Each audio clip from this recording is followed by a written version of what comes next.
بلوچستان میں ایک طویل عرصے کے بعد ریاستی جبر، ظلم، بربریت، سیاسی آوازوں پر قدغن، جبری گمشدگیوں اور ماورے عدالت قتل کے خلاف ایک وسیع سیاسی تحریک نے جنم لیا۔ اس تحریک نے پورے بلوچستان کو اپنے دائرے میں لے لیا۔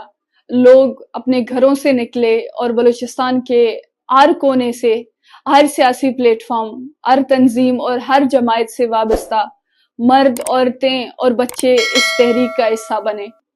بلوچستان کے مختلف علاقوں میں بڑے پیمانے پر اجتماعات کے انعقاد کے بعد بلوچ یکجہتی کمیٹی نے 28 جولائی کو گوادر میں ایک عظیم قومی اجتماع راجی مچی کے انعقاد کا اعلان کیا۔ کراچی سے لے کر بلوچستان کے طول و عرض تک اس اجتماع کی تیاریوں اور بلوچ یکجہتی کمیٹی کے گوادر تک پہنچنے کے عمل کے دوران ریاست کے مختلف نوعیت کے کریک ڈاؤن شروع کیے، جس میں راستے بند کیے گئے، فائرنگ کی گئی، جبری گمشدگیاں ہوئیں اور ہر سطح پر ریاستی جبر کا آغاز ہوا۔ ہر طرف خوف و ہراس تھا اور بلوچستان کو مکمل طور پر سیل کیا گیا تھا، بند کیا گیا تھا۔ ان تمام تر رکاوٹوں کے باوجود جب ہم بڑی جدوجہد کے بعد گوادر پہنچے تو شہر میں کرفیو جیسا ماحول تھا۔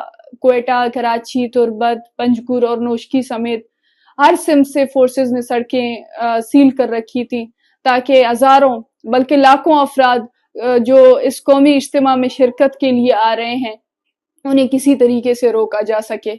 28 جولائی جس دن راجی مچی کا اجتماع منعقد ہونا تھا، گوادر کی ہر سڑک، ہر گلی پر فورسز کے ناکے لگے ہوئے تھے، موبائل نیٹ ورکس مکمل طور پر بند تھا۔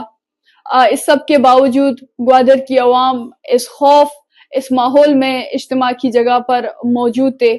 اسی دن 28 جولائی کو دوپہر کے 1 بجے کے قریب ایف سی کی 2 گاڑیاں اجتماع کے قریب آئیں اور بلا اشتعال براہ راست فائرنگ شروع کر دی۔ ہمارا ایک ساتھی ہماری آنکھوں کے سامنے اسی موقع پر شہید ہو گیا جبکہ 2 افراد شدید زخمی ہوئے۔ یہ وہ لمحہ تھا جب ریاستی پالیسی واضح ہو گئی کہ کسی بھی صورت میں راجی مچی کا یہ قومی اجتماع نہیں ہونے دیا جائے گا۔ گوادر میں براہ راست فائرنگ کے باوجود گوادر کی لوگ بڑی تعداد میں اجتماع کے مقام پر جمع رہے اور اسی دوران پورے بلوچستان میں ریاستی کریک ڈاؤن شروع ہو گیا تھا۔ تربت کے راستے، تلار کے مقام پر فورسز نے سڑکیں بند کر دی تھیں اور شدید گرمی میں لوگوں کو سڑکوں پر محصور کر رکھا تھا۔ نہ صرف کریک ڈاؤن بلکہ براہ راست فائرنگ بھی کی گئی۔ دوسری جانب کراچی، کوئٹہ اور نوشکی سے آنے والے قافلوں کے بسوں کو روک کر فورسز نے ڈائریکٹ فائرنگ کی جس کے نتیجے میں خواتین، بچے، مرد زخمی اور شہید ہوئے۔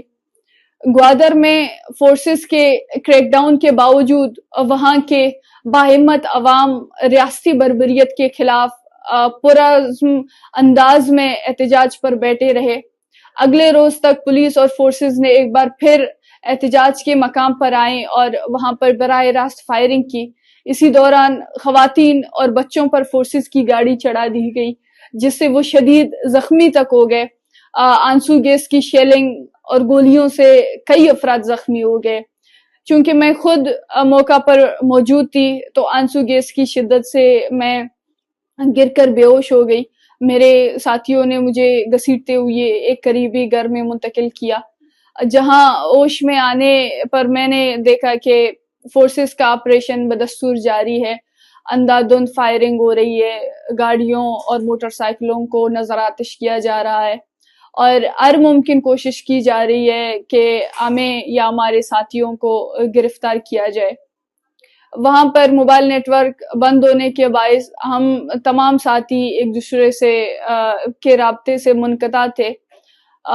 جس گھر میں موجود تھی وہاں 2 دن تک فورسز کا محاصرہ رہا اور ہمیں کسی بھی قسم کی نقل و حرکت کی اجازت نہیں دی گئی۔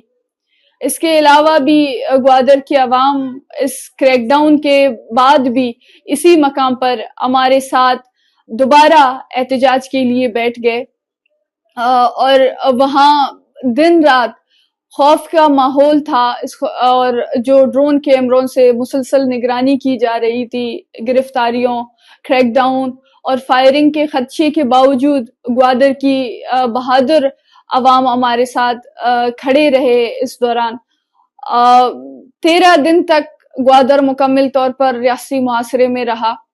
گھروں میں گھس کر وہاں پر لوگوں کو جبری طور پر گمشدہ کیا گیا، گلیوں اور بازاروں سے بلا جواز لوگوں کو تانوں میں منتقل کیا گیا، گرفتار کیا گیا۔